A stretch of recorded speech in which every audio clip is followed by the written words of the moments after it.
Hey everyone, it's Michael Zapersky, and today I'm here with Kim Silvers. Kim, welcome. Hi, thank you, Michael. So, Kim, you're an expert in HR management and policy and training. You've been in HR since 1985, I believe. How did you get into HR? Well, HR was actually long before it was called HR. That was my major in college. At the time, it was called Manpower and Industrial Relations. Wow, And that's an so exciting name. it is, yeah. And back in the day, that was mostly about labor relations and union labor management issues. So I have been in HR in a corporate setting for 20 years and almost 20 years in my own consulting business. So I've worked in lots of different industries, but it's always been around HR. Yeah, so I noticed, I guess I had written down about 18 years ago you started your firm Silvers HR. So I guess, yeah, 18 to 20 years or so. But what was the reason that you left the corporate world to start your own consulting business? Well, because I had worked in always really large companies, many of those privately held, publicly held companies. There's lots of visibility. I'd worked my way up the ladder, and I just found after so many years, I was pretty burned out on the corporate politics. Quite frankly, the big lady clothes and the big lady shoes wore me out as well. And I had done a lot of M&A work over those years. And I was involved in about a dozen mergers or acquisitions. And in the first 11, I was always with the bigger fish. And on number 12, we were the little fish. And someone else came in and bought our company. I tell you, it's really not very fun to be a little fish. So um, when we finished that, I decided that I would take what I called my midlife crisis sabbatical. And I took a year off and really didn't know what I would do on the other side of it. But I learned a lot of things about myself in my sabbatical. And I decided to hang my own shingle at the end of that. And so in 2001, I started this business by myself. I was just going to be an HR nerd and wait for people to call me on the phone and give me business. All right, I want to come back to that. So tell me about the sabbatical first of all. Like what did you do during that year plus of sabbatical time? Well, the good news is that we were building a home at the time, and so we agreed that I would take on the project management of building the house, and so I had lots to do during that, probably the first 9 or 10 months of that project. And then the house was done, and I'm in it. We don't have children, but we have a dog. The dog and I are like this, and we're pretty tight. And it became apparent to me that I really need to have a purpose. I need things to do, and if my purpose is to walk the dog, that's not enough. So, I never ever considered that I would have my own business when I was in corporate. Selling and business development is not a strong suit or a comfort level in my mind. Yeah. And so it never occurred to me. So that was I'd, sit in the den and wait for people to call and offer me work. And that didn't last very long, but it was the start Yeah. of what happened. So yeah, I mean, tell us like what happened. You're sitting there, you're waiting for the phone to ring, and does it ring, or like how did things play out for you in the early days? Well, initially it rang with someone I worked with in the corporate world, and he wanted somebody to do some project management work. And, in the early days, I would take any work that came through. My stance was this way broad, and you can't see that on the screen, but it was way broad. And so it was probably about a year and a half into it before I decided I needed to start narrowing the scope of what I was really good at, really comfortable Mm, doing. And, Sacramento, California is where I'm from, and it's a relatively small town. So I started attending Chamber of Commerce meetings. I've had about a blue zillion chicken lunches and dinners and, everything for breakfast. So I just started getting out and getting known. And what I discovered is that the people I hung with in my corporate days in big corporations are not the people I was going to get consulting business from Mm. here. And the small business community is primarily where we focus. And that's a whole different community. So I had to start out. I did a lot of speaking gigs. And I recognized pretty quickly that if I had a speaking gig, I got a client. Mm. Eventually, and still to this day, I have a targeted number of speaking gigs a year that I want to do to new audiences in order to continue our brand. So that's kind of how it started. And, I will tell you that the first 3 years of this, it's a good thing I didn't have to make the house payment solo. Hmm. The revenue ebbs and flows and that, but I have a very supportive spouse, and it worked out.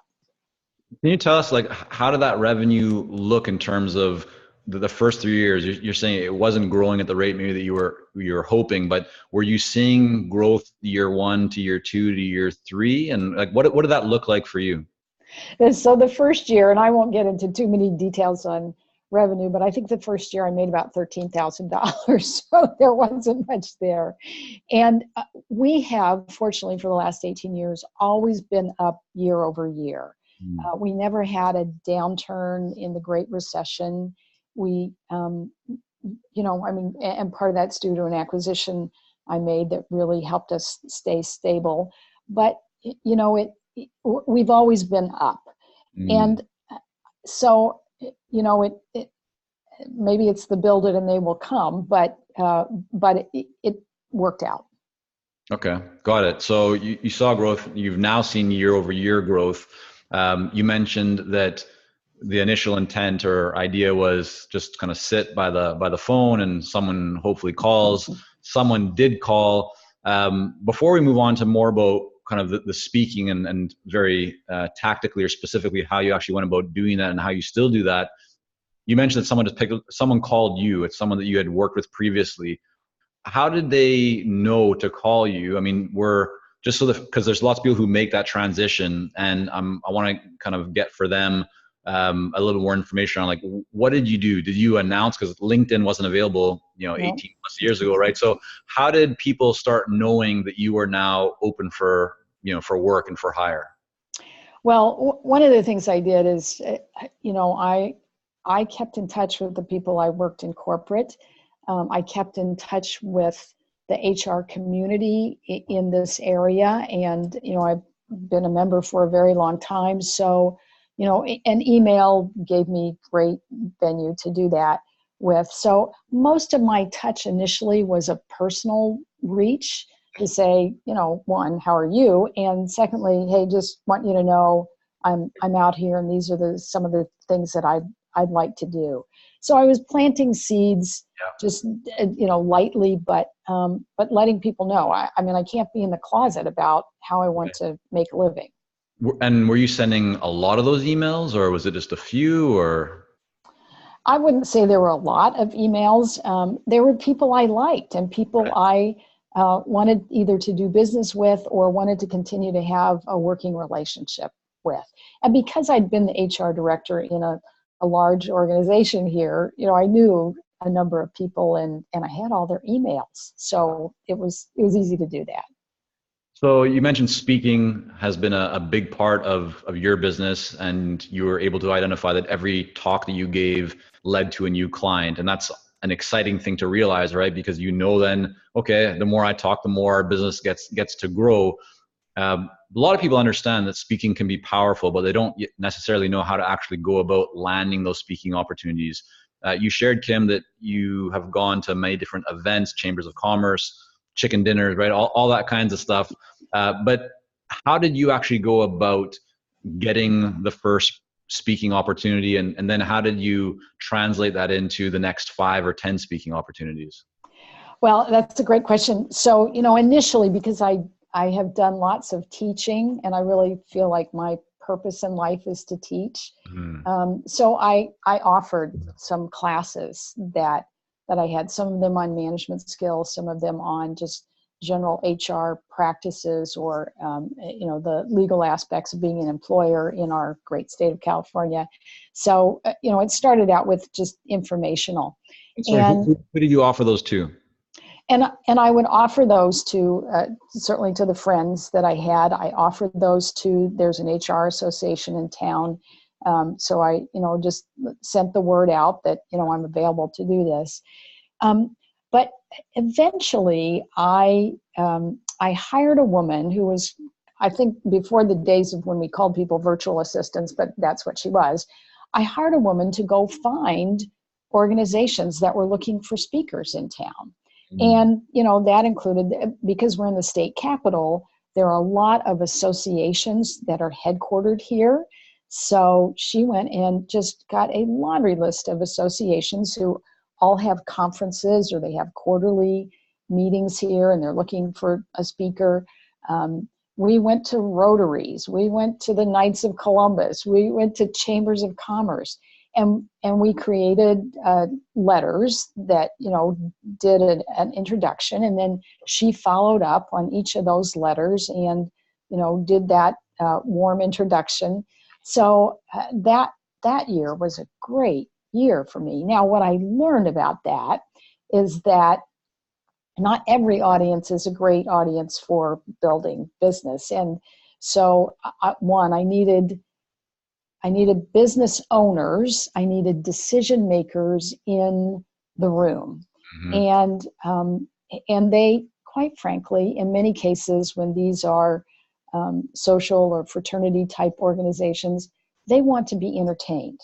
They want a tiny little bit of information and they want to be entertained. And fortunately, I like to do that. So, that was a real telling for me, because initially I was all about the data for them and learned pretty quickly that it wasn't why they were there. They were there to socialize with each other, and I was a piece of that. And then I'd find one person in the audience who, I just said something that either scared the pummies out of them or they thought it should be shared, and I'd get a business card and we'd schedule work from there. And so I love this idea that you found someone who could go out and identify these different groups, right? Speaking kind of venues for you. And then you had pre-created a letter that you mailed to the association or to the group? Yes. So initially we did a snail mail.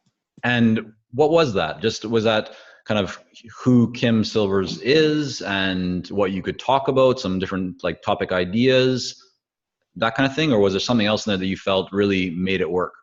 Well, it's funny, I'd forgotten about this, but at the time I belonged to an organization called the Institute of Management Consultants. And it was a group of, mostly solo practitioners.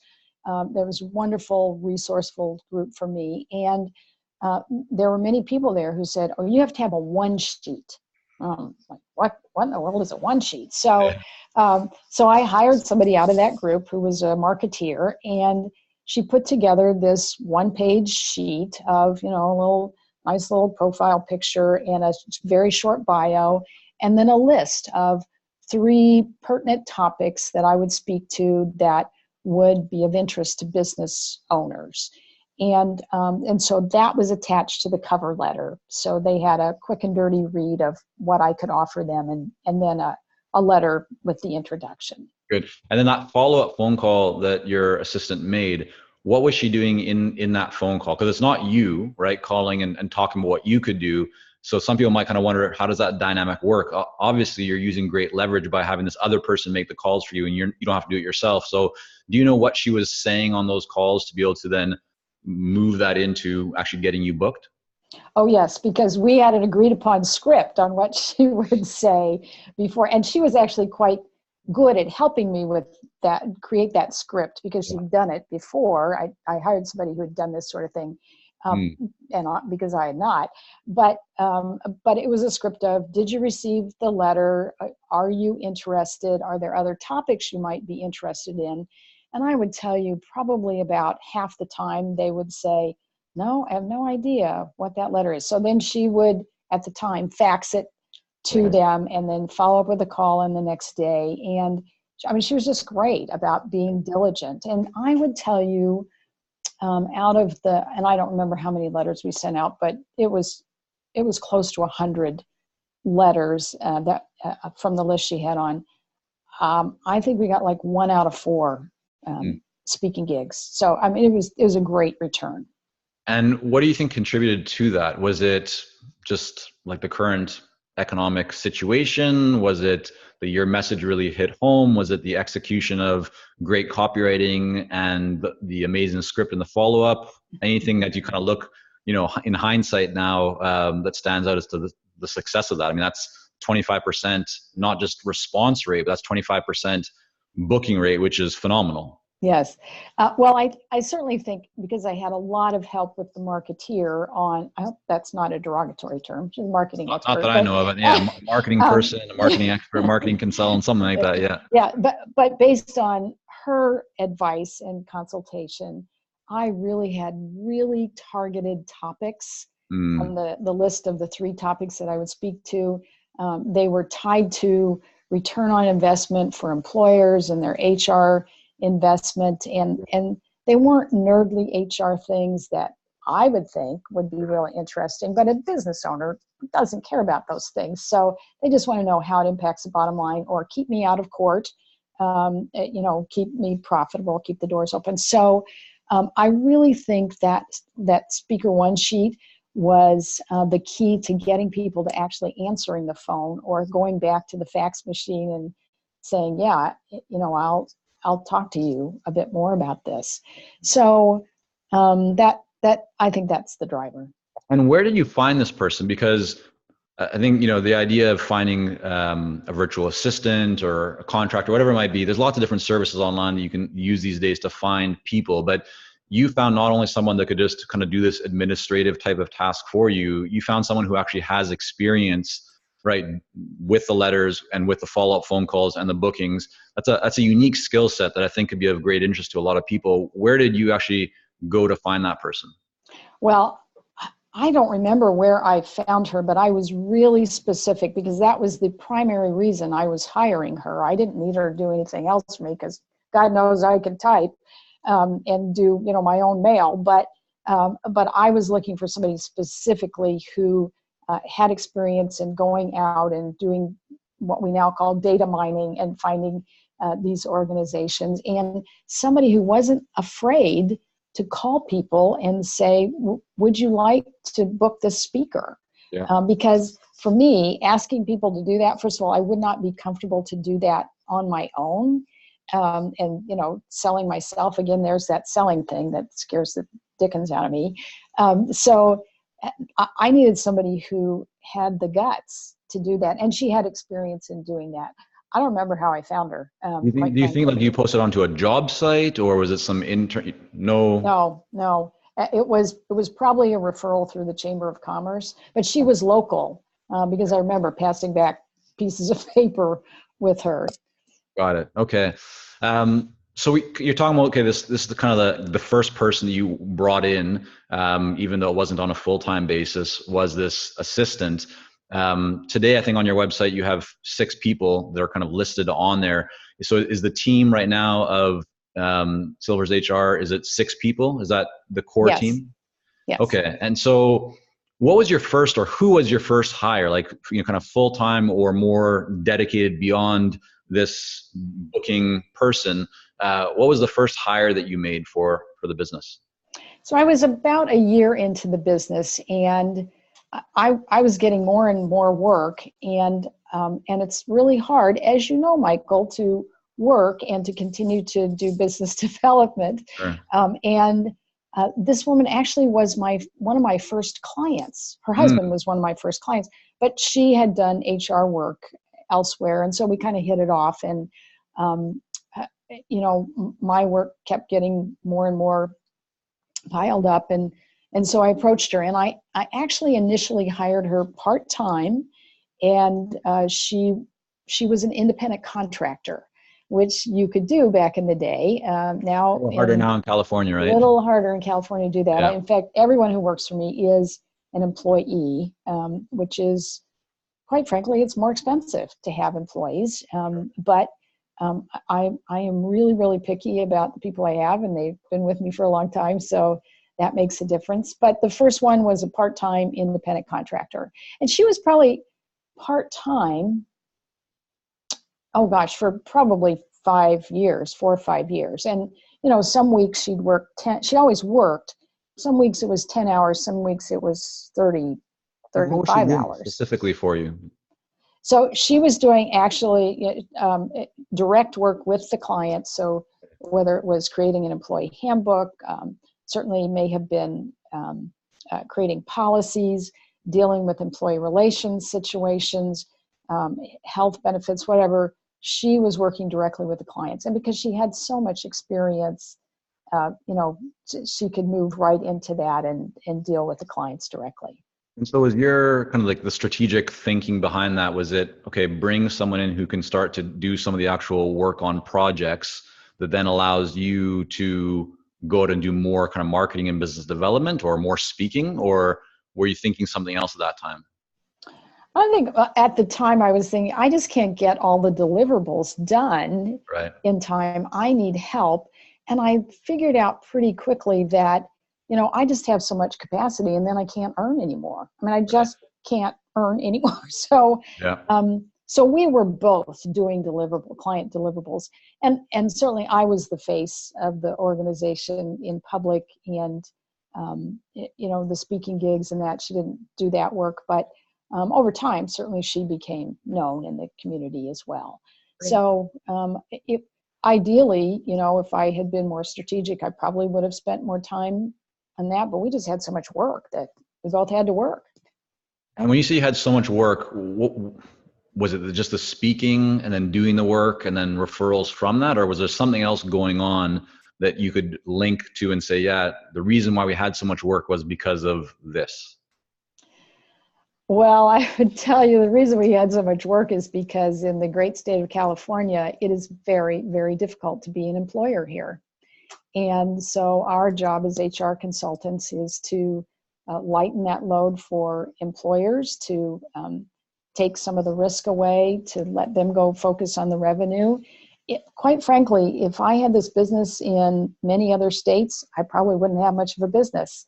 But much of our business is compliance driven, and just the environment drove that, and employers are getting sued left and right. So the sensitivity level, I think, is raised for them, and it's expensive to hire an HR person in-house full time. So we give them that option and that leverage to not have us on site full time, and they call when they need us. Right. So you brought this person in, they've taken kind of a load off of you in terms of they're able to do some work. I think one of the biggest hesitations that consultants have when they're in that same position and why they don't necessarily bring someone is because they feel, yeah, my clients want me to be doing the work. And if I bring someone else, or, if I brought in someone else and they're doing the work, that's going to maybe upset the client because it's not me anymore. Did you have any of those feelings when you were bringing someone in? I will tell you, first of all, there aren't many decisions in this business path that I've made that I would change. But right at the top of the list is I would have never named this company after myself. And if I had to do it all over again, I would never have my name on the door. There certainly were a few people who felt, like unless they dealt with somebody with the name of Silvers, they weren't getting that. I've long ago gotten out of that. I do very little work directly with clients. I have a handful of clients that I do more work with, but our clients deal with their consultants now, and so, and again, I couldn't grow the business if everything had to come through me. Okay. So, and I trusted her, and I think that's part of it, Michael. Is if you hire people who are trained, you trust them, they're deep knowledge. As a result, I pay more. I don't have 20 somethings reading off of monitors in some call center. I pay for the expertise, and so people don't need to deal with me. And I haven't been the smartest person in the room since I hired the first employee, so they're much better taken care of with somebody else. Definitely. Yeah. I mean, we work with a lot of consultants, right? Helping them to grow their businesses. And our coaching clients, one of the things we kind of talk about is when this comes up, it's say, just look at the, well-known consulting firms out there, or any business, any brand. And it's not very common that you'll see, for example, like the CEO of McKinsey or Deloitte or whatever going in and actually doing the client work, right? Like they couldn't have built the business if they were trying to do everything. It's not possible. Right. Right. So it's just kind of about making that leap in mindset that, yeah, you don't need to do everything yourself. And in fact, you can't. So you talked about an acquisition, and that's interesting. That wasn't kind of on my list here for us to explore, but I'd love to just hear from you a little bit about what that acquisition was, because it sounds like it was very strategic. It was something that you mentioned kind of helped you to expand maybe your offerings, or continue to grow revenue even during tough economic times. So if you could just kind of give us a high level overview of like what was that acquisition, and strategically why did you make it? So the acquisition, which I did in 2007, was, I don't know if it was the smartest, the luckiest, the most blessed move I've ever made, but it saved our bacon during the Great Recession.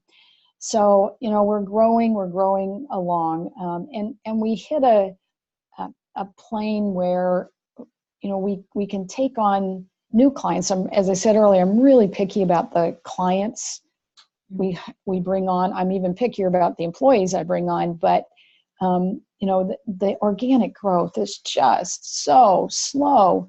So I just started looking. I decided, I'm going to start looking for something to buy. And so I found a woman in Sacramento who had a business very similar to ours. She was 67 years old at the time, and ready to retire. Her husband wasn't well, and she decided it was time to hang it up. And one of my vendors said, "Oh, you should meet this woman." I didn't know her at all, and so I met her. It was a long negotiation, and there was lots of emotion involved in it.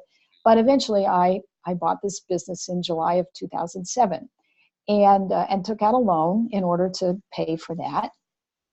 And by January of 2008, the bottom was falling out of this economy. But I had purchased, and 70% of our revenue comes from retained clients. Our clients pay us a flat fee per month or per quarter. I never worry about payroll ever. It's just recurring revenue. And so, Was that the case though beforehand? So before the acquisition, was that different than what you were doing before compared to once you acquired this company? no, I had always run on some retained revenue. Right. But So now, what was it essentially that you were just adding on more? Like you bought the book of business that yes, this firm already had, and that just got added on to what you already had in place. yes. So our business models were very, very similar, Yeah. and our client bases were similar in terms of the kinds of industries we worked with. So that was truly, truly a wonderful move for us, and we kept, except for the clients who went out of business during the recession, we kept those clients. Our revenues continued to grow, and so I still have many. I have more than half of those clients left yet. Most of them have sold their businesses because they're baby boomers. But if I had not had that additional revenue, which was, gosh, about three times the revenue I was earning when I bought it, Yeah. there's no way I would have made it through the recession. So it was wonderful, and it really has been how we've been able to spur on additional business, because we get add-on business from those clients who are on retainer. Well, Kim, there's so much more that we could continue talking about. I'm just looking at the time, and I want to respect the time that we kind of have set up here for today. So first of all, thank you for coming on, sharing a little bit of your journey and story with us. I want to make sure that people can learn more about you and your work. Can you just tell us where's the best place for people to go to learn more about you and your firm? Well, Michael, thank you so much. It's great to talk with you. My website is silvershr.com, S on both ends. And we are, much of what we do is listed there. I love consulting. It is really a joy every day. And I hope other people get something from sometimes some of the scars and bruises I have, but get something from, the journey that I've taken. And I love what you are doing and offering to our community. Thank you. Appreciate it. Thank you so much.